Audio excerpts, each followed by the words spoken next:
ಸಮಾಧಾನ ಮಾಡ್ಕೊಳ್ಳಿ, ಪ್ಲೀಸ್ ಸಮಾಧಾನ ಮಾಡ್ಕೊಳ್ಳಿ. ಇನ್ನೇನು ಮೇಡಮ್ ಅವ್ರು ನಂದಿನಿ, ಮೇಡಮ್ ನಾನು ನಿಮ್ಮನ್ನೇ ನಂಬ್ಕೊಂಡು ಬಂದಿದ್ದೀನಿ ಮೇಡಮ್. ನನ್ನ ಮಗುನ ಕೊಂದ್ಬಿಟ್ರು ಮೇಡಮ್. ನಕಲಿ ಮಾತ್ರೆ ಕೊಟ್ಟು ಕೊಂದ್ಬಿಟ್ರು ಮೇಡಮ್. ನನಗೆ ಎಲ್ಲಿ ಹೋಗ್ಲಿ ಮೇಡಮ್? ಅಮ್ಮ ಎದ್ದೇಳೆ, ಎದ್ದೇಳೆ.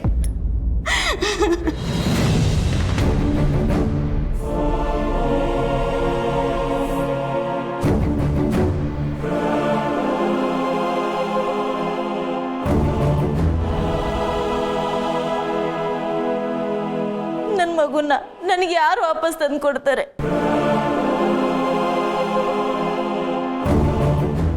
ನನಗೆ ನೀವೇ ನ್ಯಾಯ ಕೊಡಿಸ್ಬೇಕು ಮೇಡಮ್. ನನ್ನ ಮಗುನ ಸಾವಿಗೆ ನ್ಯಾಯ ಸಿಗಲೇಬೇಕು.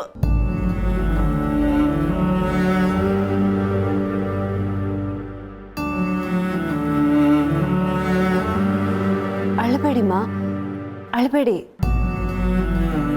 ಕಣ್ಮುಂದೆನೆ ಹೆತ್ಕರಳಿಗೆ ಕೊಳ್ಳಿ ಇಟ್ಬಿಟ್ರು ಮೇಡಮ್. ಇಂಥ ಸ್ಥಿತಿ ಯಾರಿಗೂ ಬರಬಾರ್ದು.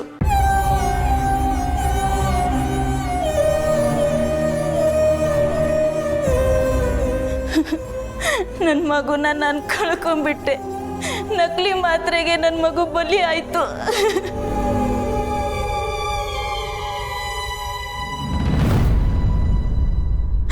ಇನ್ಯಾರು ನನಗೆ ಗತಿ? ನಾನು ಯಾರಿಗೋಸ್ಕರ ಬದುಕಲಿ? ನೋಡಿ, ಅಳಬೇಡಿ. ನಂದಿನಿ, ಸ್ವಲ್ಪ ನೀರು ತಗೊಂಡು ಬನ್ನಿ. ತಗೊಳ್ಳಿ, ನೀರು ಕುಡೀರಿ. ಸ್ವಲ್ಪ ಸುಧಾರಿಸ್ಕೊಂಡು ಆಮೇಲೆ ಹೇಳಿ ಬರುತ್ತೆ.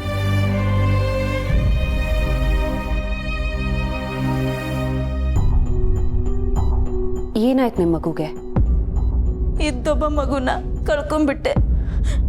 ಕೆಮ್ಮು ಅಂತ ಮಾತ್ರೆ ಕೊಟ್ಟೆ, ಅವನ ಉಸಿರೇ ನಿಂತೋಯ್ತು.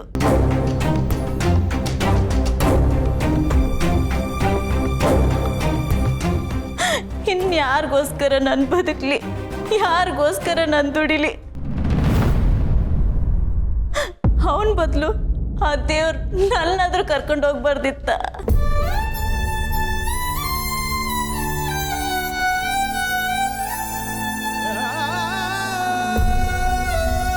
ನನ್ನ ಗಂಡ ಸತ್ತೋದ. ನಮ್ಮ ಅತ್ತೆ ಮಾವ ನನಗೆ ಮನೆಯಿಂದ ಹೊರಗೆ ಹಾಕಿದ್ರು. ಆಗಲೂ ಇಷ್ಟು ನೋವು ಆಗಿರಲಿಲ್ಲ. ನನ್ನ ಮಗನ ಮುಖ ನೋಡಿಕೊಂಡು ಅವನಿಗೋಸ್ಕರ ಬದುಕ್ತಿದ್ದೆ. ದೇವ್ರೇ, ಒಂದೇ ಸಲ ನನ್ನ ಉಸಿರನ್ನ ಕಿತ್ಕೊಂಡ್ಬಿಡು, ಆದರೆ ಈ ಥರ ನೋವು ಕೊಡಬೇಡ.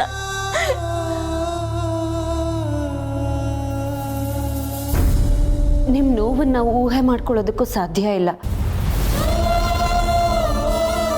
ದಯವಿಟ್ಟು ಸಮಾಧಾನ ಮಾಡ್ಕೊಳ್ಳಿ. ನಾವು ಇನ್ವೆಸ್ಟಿಗೇಷನ್ ಶುರು ಮಾಡ್ತೀವಿ. ದಯವಿಟ್ಟು ಮಾಡಿ ಮೇಡಮ್. ನನಗೆ ನನ್ನ ಮಗುಗೆ ನ್ಯಾಯ ಕೊಡಿಸಿ. ಇವತ್ತು ನನ್ನ ಮಗುಗೆ ಆಗಿರೋ ಥರ ಇನ್ಯಾವತ್ತು ಯಾವ ಮಕ್ಕಳಿಗೂ ಆಗಬಾರ್ದು. ನೀವು ನ್ಯಾಯ ಕೊಡಿಸ್ತೀರಂತ ನಂಬ್ಕೊಂಡು ಇಲ್ಲಿವರೆಗೂ ಬಂದೀನಿ ಮೇಡಮ್. ದಯವಿಟ್ಟು ನನ್ನ ಕೈ ಬಿಡಬೇಡಿ. ನನಗೆ ನ್ಯಾಯ ಕೊಡಿಸಿ ಮೇಡಮ್.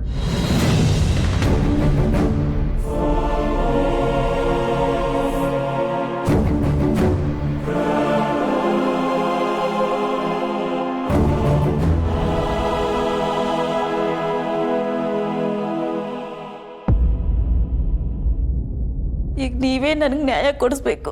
ನನ್ನ ಕೈ ಬಿಡಬೇಡಿ. ನನ್ನ ಮಗುನ ಸಾವಿಗೆ ನೀವೇ ನ್ಯಾಯ ಕೊಡಿಸಿ.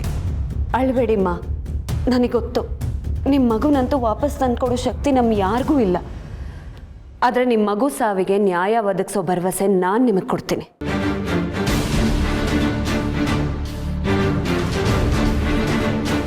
ನಿಮ್ಮ ಮಗು ಸಾವಿಗೆ ಕಾರಣ ಯಾರೇ ಆಗಿರಲಿ, ಅವ್ರು ಎಲ್ಲೇ ಇರಲಿ, ಭೂಮಿ ಕೆಳಗೆ ಅಂತಿದ್ರು ಅವ್ರನ್ನ ಹುಡುಕಿ ಹಿಡಿತೀವಿ.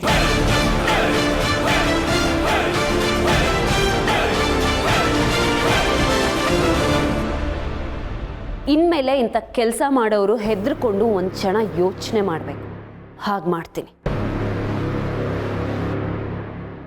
ಇದು ನಾನು ನಿಮಗೆ ಪೊಲೀಸ್ ಅಧಿಕಾರಿ ಆಗಲ್ಲ, ಒಂದು ಹೆಣ್ಣಾಗಿ ನಿಮ್ಮನೆ ಮಗಳಾಗಿ ಕೊಡ್ತಿರೋ ಮಾತು.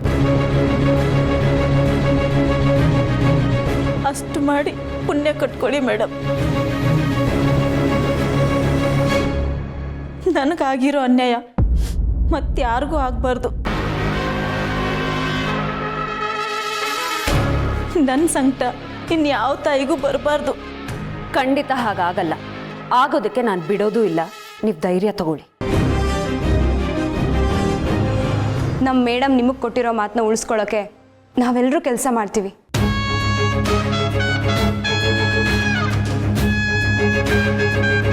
ಅಳಬೇಡಿಮ್ಮ, ಇಂಥ ನಕಲಿ ಮಾತ್ರೆಗಳ ಜಾಲನ ನಾವು ಕಂಡು ಹಿಡಿತೀವಿ. ನೋಡಿದ್ರ, ಇವರೆಲ್ಲ ನನ್ನ ಟೀಮ್. ಇವರೆಲ್ಲ ನನ್ನ ಜೊತೆ ಇರುವಾಗ ನಿಮ್ಮ ಮಗುವಿನ ಸಾವಿಗೆ ನ್ಯಾಯ ಸಿಕ್ಕೇ ಸಿಗತ್ತೆ. ನನ್ನ ನಂಬಿ. ಅವ್ನು ಸಿಕ್ಕಿದ್ರೆ ನನ್ನನ್ನು ಕರೀರಿ ಮೇಡಮ್.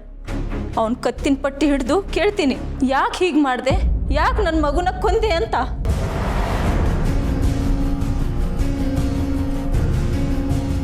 ಆ ದೇವ್ರು ನಿಮಗೆ ಒಳ್ಳೇದು ಮಾಡಲಿ ಮೇಡಮ್. ಆ ಚಂಡಾಳನ್ನ ಹಿಡಿದು ನನಗೆ ನ್ಯಾಯ ಕೊಡಿಸಿ ಮೇಡಮ್. ಖಂಡಿತವಾಗ್ಲು.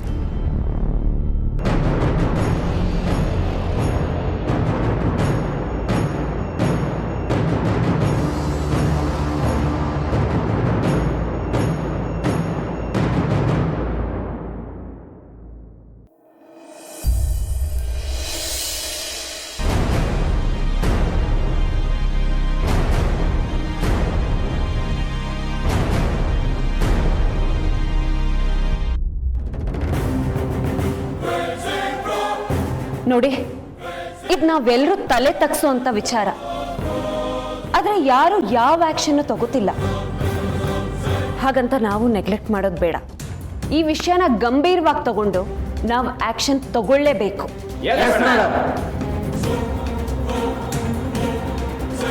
ಮೆಡಿಕಲ್ ಮಾಫಿಯಾಗೆ ಮಂಜಮ್ಮನ ಮಗು ಬಲಿಯಾಗಿದೆ. ನಾಳೆ ಮತ್ಯಾರ್ದೋ ಮಗು ಬಲಿಯಾಗತ್ತೆ. ಅದಕ್ಕೆ ನಾವು ಅವಕಾಶ ಮಾಡಿಕೊಡ್ಬಾರ್ದು. ಸಾರ್ವಜನಿಕರ ಹಿತಾಸಕ್ತಿಯಿಂದ ನಾವಿದನ್ನು ಗಂಭೀರವಾಗಿ ತಗೊಳ್ಳೇಬೇಕು. ಹೌದು ಮೇಡಮ್, ಈ ಕೆಲಸನ ನಮ್ಮ ಡಿಪಾರ್ಟ್ಮೆಂಟ್ನವರು ಯಾವತ್ತೋ ಮಾಡಬೇಕಿತ್ತು.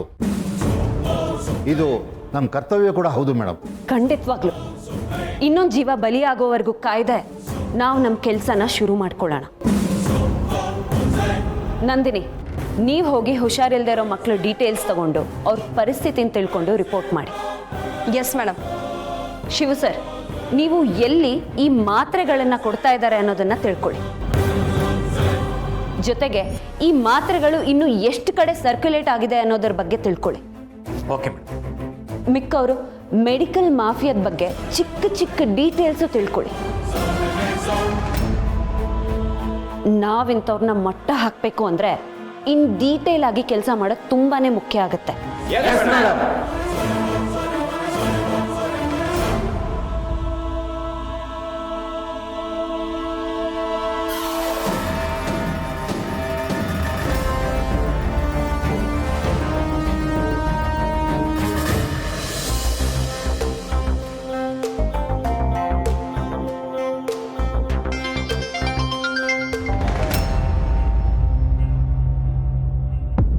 ಹಲೋ, ಹೇಳ ಅಮೂಲ್ ಬೇಬಿ. ಎಲ್ಲಿದ್ಯಾ ಸತ್ಯ? ನಾನು ಅವಾಗಲೇ ರೀಚ್ ಆದೆ. ಎಲ್ಲಿಗೆ? ಏನ್ ಸತ್ಯ ಹಿಂಗೆ ಹೇಳ್ತಾ ಇದ್ಯಾ? ಇವತ್ತು ಬಾಲನ್ ಹೋಟೆಲ್ ಓಪನಿಂಗ್ ಅಲ್ವಾ? ಫೋನ್ ಮಾಡಿ ನಾವು ಬರಲೇಬೇಕು ಅಂತ ಕರೆದಿದ್ನಲ್ವಾ ಸತ್ಯ? ಆವಾಗಲೇ ಮರ್ತೋದ್ಯಾ? ಓಹೋ, ಹೌದಲ್ವಾ, ನನಗೆ ಮರ್ತೇ ಹೋಗಿತ್ತು ಅಮೂಲ್ ಬೇಬಿ. ಇಲ್ಲೇನೋ ಸ್ಟೇಷನಲ್ಲಿ ಬೇರೆ ಬೇರೆ ಟೆನ್ಷನ್ನು. ನಾನು ಈಗಲೇ ಹೊರಡ್ತೀನಿ. ಸರಿ ಸತ್ಯ, ನಿನ್ಗೋಸ್ಕರ ನಾನು ಇಲ್ಲೇ ಕಾಯ್ತಾ ಇರ್ತೀನಿ. ಬೇಗ ಬಂದ್ಬಿಡು. ಹಾಯ್.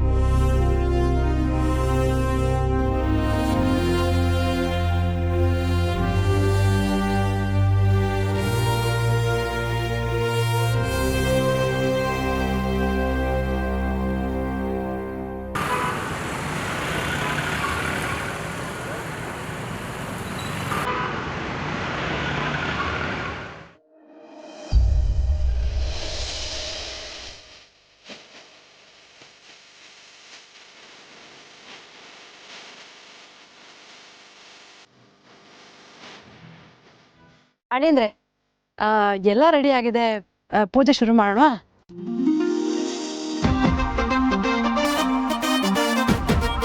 ಯಾರಿಗೋ ಕಾಯ್ತಿರೋ ಹಾಕಿದೆ. ಕಾಯ್ತಾ ಇದ್ದಾರೆ ಅವ್ರ ಎಕ್ಸ್ ವೈಫ್ಗೆ.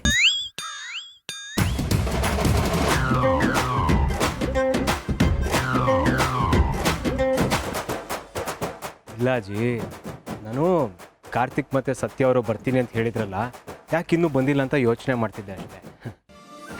ಬಾವ, ಬೇಬಿ ಬಾವನು ಬಂದೇ ಬಿಟ್ರು. ಕತ್ತೆ ಏನು ಅದು? ಜಾನಕಮ್ಮ, ಬಾವ ಬಂದ್ಬಿಟ್ರು ಅಂತ ಹೇಳ್ತಾ ಇದ್ದೆ, ಅದಕ್ಕೆ ಗುರು ಅಂತೀಯ.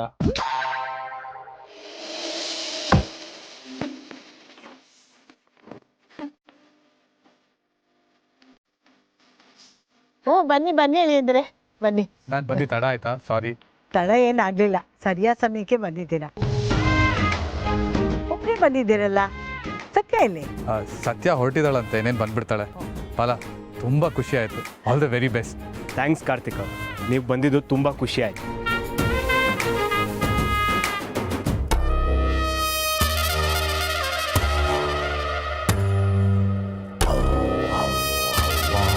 ದರ್ಶಿನಿ ಓಪನಿಂಗ್ಗೆ ಕಾರ್ತಿಕ್ ಬಂದಿದ್ದಾನೆ.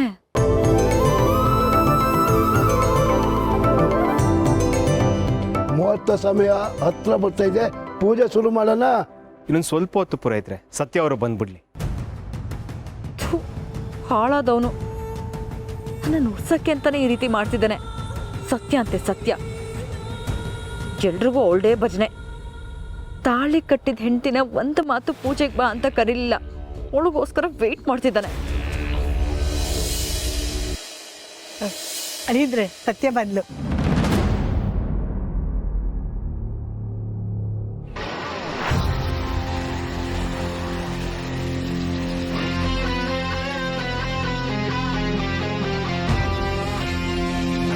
ಸತ್ಯ ಎಲ್ಲರೂ ನಿಮಗೆ ವೇಟ್ ಮಾಡ್ತಾ ಇದ್ರು. ಬಾಲ, ಸತ್ಯ ಬಂದ್ರಲ್ಲ, ಇವಾಗ ಪೂಜೆ ಸ್ಟಾರ್ಟ್ ಮಾಡ್ಬೋದು ತಾನೆ?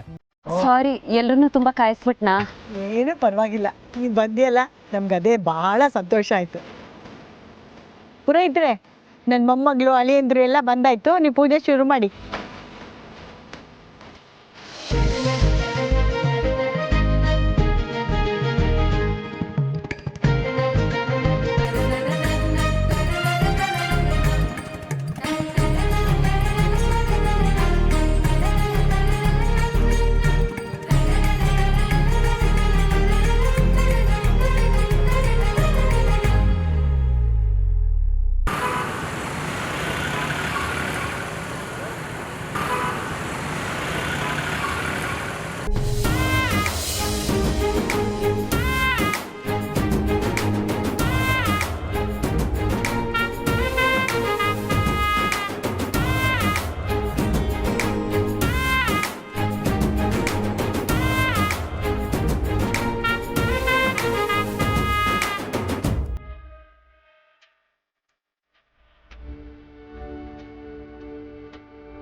ದೇವ್ರ ಕರೆ ಆಯಿತು, ನಿಮ್ದೇನಿದೆ ಮುಂದುವರ್ಸ್ಕೊಂಡು.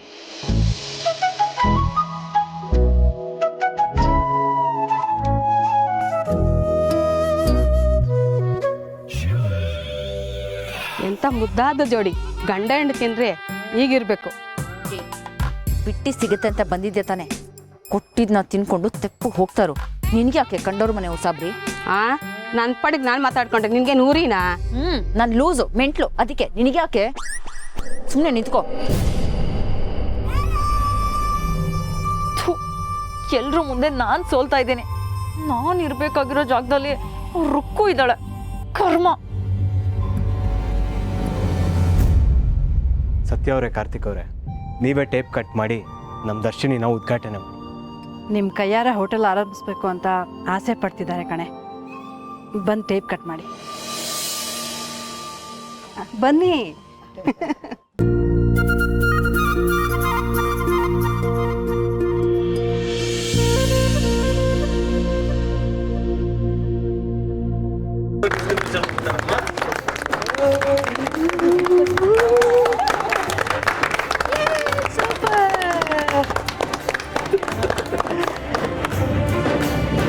ಹೋಟೆಲ್ ಹೆಸರೇನಪ್ಪ? ಬೋರ್ಡೆ ಕಾಣಿಸ್ತಾ ಇಲ್ಲ.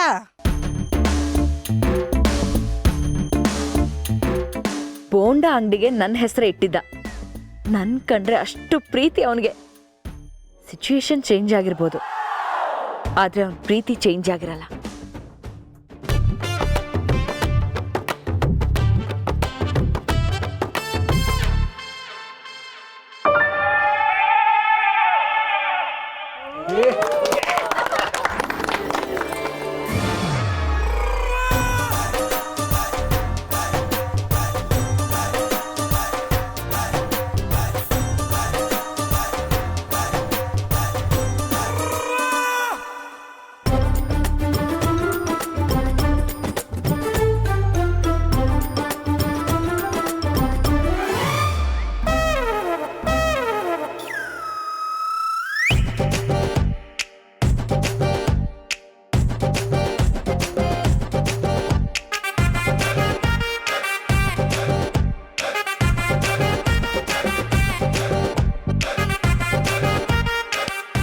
ನೋಡ್ರಿ ಎಂತೆ ಹೆಸರನ್ನ ಇಟ್ಟಿದ್ದಾನೆ ಹೋಟ್ಲಿಗೆ. ಪುಣ್ಯ ಮಾಡಿರ್ಬೇಕು ಇಂಥ ಗಂಡನ್ ಪಡೆಯೋದಕ್ಕೆ.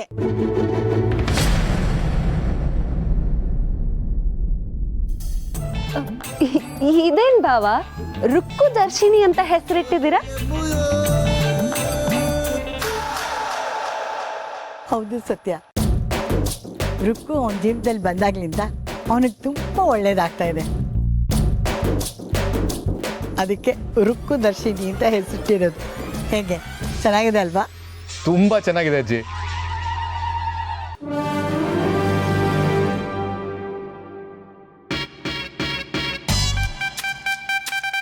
ಬಾಲ, ನೀನು ಹುಡುಕ್ತಾ ಇರೋ ಪೀಸು ಅಲ್ಲಿ ಬಂದಿದೆ ನೋಡು. ಯಾರ್ದೋ ಹಿಂದೆ ಅಡಕ್ಕೊಂಡಿದೆ.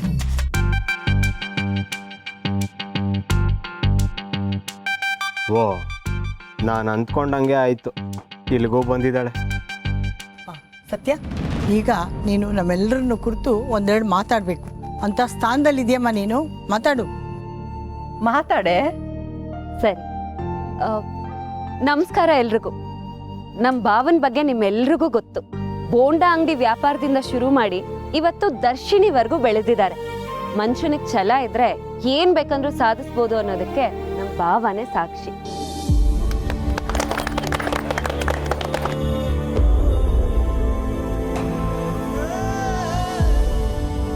ಇಷ್ಟು ದಿನ ನೀವ್ ಕೊಟ್ಟ ಬೆಂಬಲದಿಂದ ಭಾವ ಇಷ್ಟ್ರ ಮಟ್ಟಕ್ಕೆ ಬೆಳೆದಿದ್ದಾರೆ.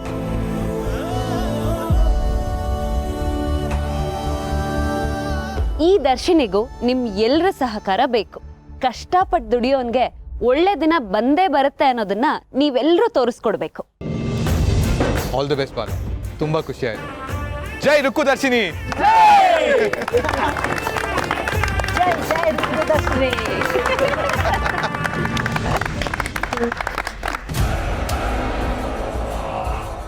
ನ್ಯಾಯವಾಗಿ ನೋಡಕ್ ಹೋದ್ರೆ ನಾನ್ ಮಾಡ್ಬೇಕಾಗಿರೋ ಕೆಲಸನ ರುಕ್ಕು ಮಾಡ್ತಿದ್ದಾಳೆ.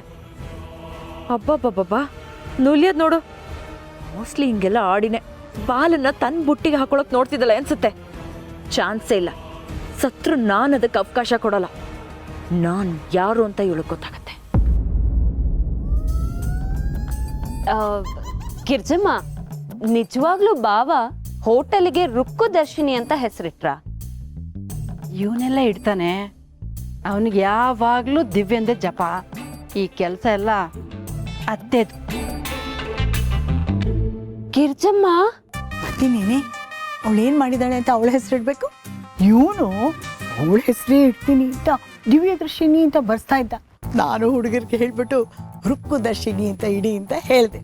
ಹೇಗೆ ನಮ್ಮ ಐಡಿಯಾ? ಅವಳು ಹುರ್ಕೊಳ್ಳೋದಕ್ಕೂ ಇವ್ರು ಉಡ್ಸೋದಕ್ಕೂ ಸರಿಯಾಗಿದೆ. ಅಜ್ಜಿ ಹೀಗೆ ಮಾಡಿದ್ದಾರೆ ಅಂತ ನನಗೂ ಗೊತ್ತಿರಲಿಲ್ಲ ಸತ್ಯ ಅವರೇ. ಅವತ್ತು ನಮ್ಮ ಬೋಂಡ ಅಂಗಡಿಗೆ ದಿವ್ಯನ ಹೆಸರಿಟ್ಟಿದ್ದು ಯಾಕೆ ಗೊತ್ತಾ? ಯಾರ ದೃಷ್ಟಿನೂ ನಮ್ಮ ಬೋಂಡ ಅಂಗಡಿಗೆ ಬೀಳದೇ ಇರಲಿ ಅಂತ. ಎಲ್ಲ ಕಡೆನೂ ದೃಷ್ಟಿ ಬೊಂಬೆನೇ ಇಡಕ್ಕಾಗತ್ತೇನೆ ಹೇಳು?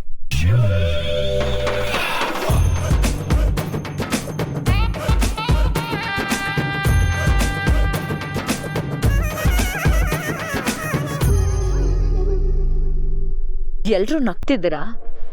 ಈ ಬಾಲನ್ನ ಅವ್ರ ಜೊತೆ ಸೇರ್ಕೊಂಡು ನಗ್ತಿದ್ದಾನೆ. ಮಾಡ್ತೀನಿ, ಇವತ್ತಿದ್ನೆಲ್ಲ ಹಾಳು ಮಾಡಿನೇ ಇಲ್ಲಿಂದ ಹೋಗೋದು. ಬೇಡ ಬೇಡ, ಈಗಲೇ ಹಾಳು ಮಾಡಕ್ ಹೋದ್ರೆ ಮತ್ತೆಲ್ರೂ ನನ್ನ ವಿರುದ್ಧ ಬರ್ತಾರೆ. ಅವಾಗ ನಾನು ಇಷ್ಟು ದಿನ ಸೈಲೆಂಟ್ ಆಗಿದ್ದಿದ್ದಕ್ಕೂ ಬೆಲೆ ಇಲ್ದಂಗೆ ಆಗ್ಬಿಡುತ್ತೆ. ಬಾಲ ಅಂತೂ ನನ್ನ ಮುಖ ನೋಡ್ತಾನೋ ಇಲ್ವೋ. ಬೇಡಪ್ಪ, ಆ ರೀತಿ ಆಗೋದು ಬೇಡ. ಇವತ್ತು ಮೊದಲನೇ ದಿನ, ಎಲ್ಲರೂ ಚೆನ್ನಾಗಿ ಎಂಜಾಯ್ ಮಾಡಿ. ಮನೆಗೆ ಬರ್ತಿರಲ್ಲ, ಅವಾಗಿದೆ ಹಬ್ಬ.